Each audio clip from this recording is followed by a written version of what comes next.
Bonjour Audrey. Bonsoir Céline. Merci de participer avec moi à ce calendrier de l'Avent spécial Femme Entrepreneur. Eh ben, écoute, c'est un plaisir, donc allons-y. Alors, est-ce que tu peux en quelques mots peut-être te présenter, nous parler de ton activité et puis de ton parcours Alors très bien, donc moi je m'appelle Audrey Luc, j'ai 49 ans, je suis mariée, j'ai 3 enfants qui sont quasi adultes, même qui sont adultes, enfin ils ont dépassé les 18 ans. Je suis à l'heure actuelle co-gérante avec mon mari justement d'une entreprise qui est spécialisée dans la vente en ligne de produits de blanchiment dentaire. Et j'ai un parcours plutôt dans le marketing et la communication au sens large. Et on va dire que ça fait maintenant 5-6 ans que je suis complètement plongée dans l'entrepreneuriat. Alors, donc, le thème d'aujourd'hui, c'est l'équilibre entre la vie professionnelle et la vie personnelle. Quel grand thème! Comment arrives-tu à jongler justement entre les exigences de ta vie professionnelle et de ta vie personnelle? Alors moi j'ai une particularité, c'est que je travaille à la maison.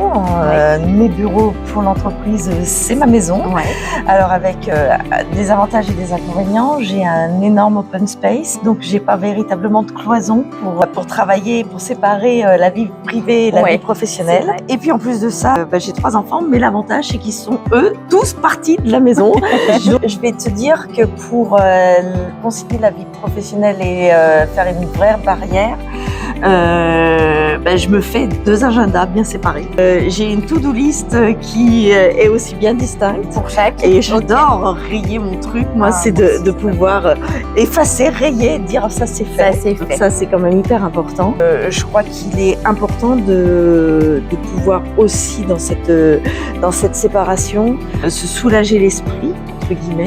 Et pour se soulager l'esprit, il faut avoir son petit jardin à soi, qui n'est pas si évident que ça. Et la séparation est hyper compliquée. Le mode to-do list, déjà, pour moi, c'est la base. Les agendas séparés également, c'est de ne pas procrastiner.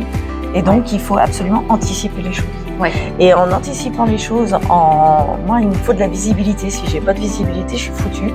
Même si je sais qu'il y a beaucoup de choses au quotidien que tu peux pas maîtriser forcément. Il y a toujours des imprévus. Il y a peut-être des imprévus, mais n'empêche que avoir, encore une fois, un agenda qui te permette de bien planifier tes rendez-vous. Je reviens sur ma fameuse to-do list qui peut paraître complètement bête, mais qui est pour moi ultra importante. Et c'est ce qui me permet en fait de mieux gérer mon temps. Franchement. On parle souvent de la difficulté à trouver un équilibre, notamment pour les femmes entrepreneurs. Quelles sont selon toi les clés pour y parvenir? C'est pour moi assez difficile d'en parler parce que j'ai pas toujours eu les clés justement. Mais je pense que la notion de prioriser les tâches et puis être capable de faire un truc, dire non. Ça c'est hyper important. Moi, je vais dire que je suis beaucoup encore sollicitée sur l'aspect vie privée. Et à un moment donné, il faut que je sois capable. Avant, je disais oui pour tout. Et donc, je cumulais les deux systématiquement. Et j'étais parfois en trop-plein. D'accord. Et maintenant, j'ai appris à dire non. Et quand je dis non, c'est plutôt sur l'aspect privé que sur l'aspect professionnel. D'accord. Voilà. Donc, c'est apprendre à dire non. Apprendre à dire non, être capable aussi de dire stop malgré tout sur la vie professionnelle, c'est-à-dire que en fait, si tu as des horaires de bureau, même si tu peux les étaler un petit peu plus, tu te dis qu'à 19h c'est terminé, essayer de respecter. C'est une sorte de rigueur quand même, tout à fait. À la fois pour du lundi au vendredi et également pour le week-end, parce que le week-end on déborde très facilement. Je crois que le dimanche doit être sacré. Voilà, pareil. C'est important. Exactement. Peux-tu partager une expérience que tu as trouvé difficile de gérer cet équilibre et comment tu as réussi? Je vais te parler d'une expérience qui n'a pas lieu véritablement dans le cadre de l'entrepreneuriat, mais quand même dans ma vie antérieure, qui m'a permis de basculer derrière. Je travaillais relativement loin de chez moi, à 50 km. Mon mari travaillait lui sur Paris à longueur de journée, toute la semaine, donc j'étais seule avec mes enfants au quotidien. Plus tes 50 km. Plus mes 50 km, plus les activités à l'époque scolaires, sportives et ainsi de suite à gérer. J'ai tenu le rythme à fond, comme si de rien n'était, jusqu'au jour où en fait j'ai fait un malaise dans ma voiture. Où, je me suis dit que là la coupe elle était pleine. J'ai appelé à ce moment-là. Le corps disait stop. Mon corps a dit stop. J'ai appelé mes enfants, ils m'ont dit tu rentres à la maison maman. Je suis rentrée à la maison, j'ai fait demi-tour, je ne sais pas comment. Et là je me suis dit il va falloir que je change quelque chose dans ma vie. Ça a été un peu un déclencheur. Oui, ça a été un vrai déclencheur et c'est ce qui a conduit finalement à l'entrepreneuriat. Parce que j'ai arrêté ma vie de salarié en me disant, en fait, cette vie-là peut-être me convient plus, en tout cas dans le cadre comme il était à l'époque. Et je me suis dit, on va essayer de faire quelque chose d'autre pour permettre justement peut-être déjà, de se rapprocher de chez soi. En l'occurrence, j'ai tout gagné puisque je sais chez moi. Et deux, de réussir à trouver un meilleur équilibre.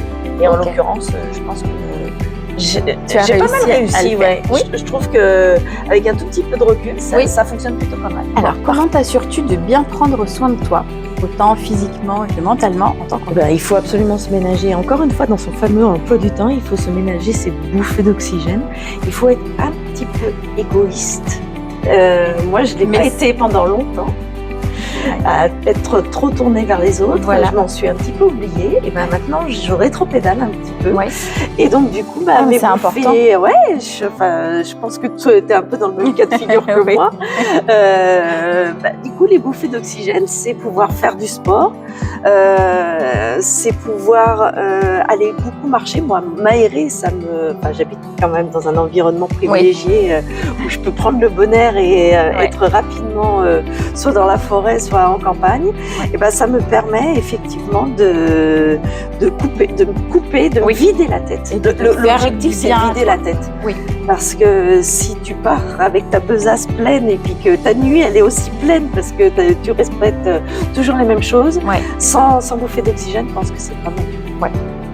Donc c'est très important. Alors, quel conseil donnerais-tu à une femme entrepreneur qui se sent dépassée par ses différentes responsabilités? Je reviens toujours sur l'organisation qui est pour moi le mot d'ordre. Donc tu peux le faire la base. Tu peux le faire de différentes manières, mais en tout cas, un agenda partagé, des post-it, n'importe quoi. Mais en fait, avoir un agenda et l'anticipation, ça c'est le premier point. Le deuxième point, comme je le disais tout à l'heure, c'est oser dire non. Même si c'est pas forcément toujours ça. Le troisième point, et ça c'est peut-être ce que j'ai appris dernièrement, c'est de savoir utiliser ce que moi j'appelle un mot magique. Par exemple, tu es dans un sujet professionnel, à un moment donné, tu es happé par un sujet personnel parce que quelqu'un vient te solliciter, tu vas dire bouée de sauvetage, voilà. Et ce mot-là doit être compris par ton entourage. Pour dire bouée de sauvetage, c'est pas le moment de venir déranger. Voilà. Là, et puis du coup, ça veut pas dire que on va pas traiter le sujet, mais on le traite pas maintenant. Voilà. Donc bouée de sauvetage, t'as compris que chaque chose en son temps. Chaque chose en son temps. Et pour le moment, j'ai pas le temps de consacrer du temps justement. Et je trouve que ce petit mot clé, alors ce qui peut être n'importe quoi, mais qui peut te correspondre, ça peut faciliter en fait la communication entre les gens et éviter que éventuellement quelqu'un en prenne ombrage et te dise quand même, j'ai besoin de toi là. Je pense que c'est facile de faire dans la vie, dans la sphère privée, de l'expliquer bien en amont et de dire attention. Même aux enfants. Voilà, aux enfants, dire ce mot-là, ça veut dire je bifurque, que j'attends un petit moment. Et je la laisse terminer. Je vais le traiter un petit peu plus tard. Elle a pris en compte, mais pas tout de suite. Et comme ça, l'information, elle est prise, que et d'un côté et de l'autre, on a une sollicitation, mais que le temps n'est pas pour le moment c'est pas le bon moment. Alors, quelle phrase ou pensée t'inspire pour maintenir cet équilibre au quotidien? En fait, je pense que c'est une phrase qui me correspond peut-être véritablement. C'est sourire à la vie et la vie te sourira. Parce que je pense que si tu as la positive attitude, à un moment donné ou un autre, tu vas la transmettre, tu vas diffuser. Et si tu diffuses, ça va peut-être parfois permettre de calmer les esprits à la fois sur la vie professionnelle et sur la vie privée. Et du coup, on relâche un petit peu plus facilement la pression. Super. Merci Audrey d'avoir participé à ce calendrier de l'Avent. Merci à toi Céline, j'étais ravie de l'invitation et puis j'espère que tous ces épisodes vont nourrir l'esprit pour les autres. Tout à fait, c'est l'objectif. Et puis vive l'entrepreneuriat féminin. Tout à fait.